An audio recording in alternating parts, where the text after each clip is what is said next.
long time ago, somebody came up with the bright idea, let's send spacecrafts and let's have them look at all the planets. And we can see what they're like, and we can see all the moons. And everybody said, oh, that's a great idea. Let's do it. Go, go. Go, Johnny, go, go. Go, Johnny, go, go. Go, So Johnny, in go. 1977, they decided to send the spacecrafts out into space. But before they went, they said, let's put a gold record on each of the spacecrafts, because you never know, somebody might find this one day, and then they'll know about Earth. And so on the gold records, they had people in 55 languages saying hello. And they had Carl Sagan's little boy saying, greetings from the children of Earth. And they had sounds of rain and a baby crying and even a heartbeat. And then they put some music too. And the music was like Beethoven and all this classic music and all kinds of music from all over the world. And then they included Chuck Berry and Blind Willie Johnson. So off they went. Out into space. And they went by the planets, and they were doing good. And then Carl Sagan said, I want the spacecraft to turn around and take a picture after it's gone millions and millions of miles, because then it would be a good perspective for us to see that we are nothing. We are a speck. Just a piece of dust. And that's what I want people to see. And they were saying, no, we really didn't plan on that, so I don't know if that's a good idea or not. We just don't know about that. And we think that if we turn the spacecraft around, maybe the sun will ruin the camera or something. But Carl Sagan kept saying it's very, very, very important. And so it just kind of wasn't getting done.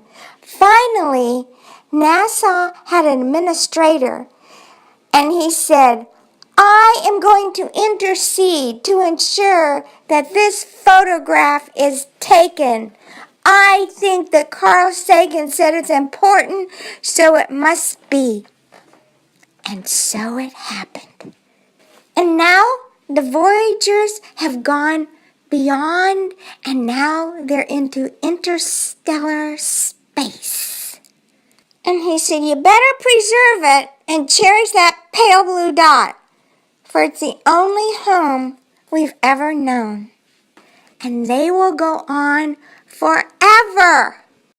Millions of years from now, when the sun is blown up and there's no Earth and there's no pale blue dot left, those two spacecrafts are still going to be perfect, going on and on and on. That freaks my brain out. The end. The spacecraft was 3.7 billion miles away from Earth, so far away that it took each pixel 5.5 hours, traveling at the speed of light to reach us.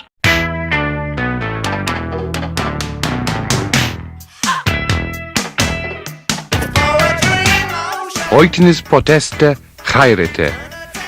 Eirenikos pros philos eleluthamen philoi. Paz e felicidade a todos.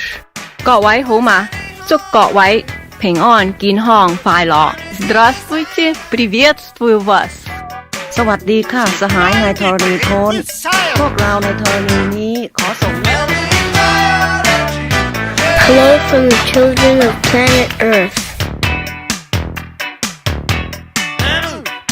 The Earth is a very small stage in a vast cosmic arena.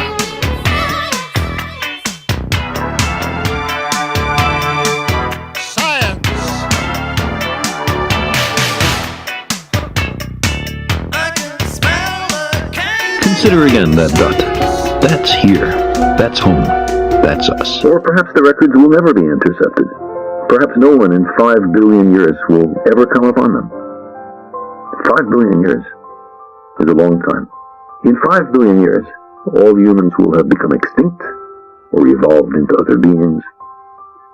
None of our artifacts will have survived on Earth. The continents will have become unrecognizably altered or destroyed. And the evolution of the sun will have burned the Earth to a crisp or reduced it to a whirl of atoms. And far from home, untouched by these remote events, the voyagers bearing the memories of a world that is no more will fly on.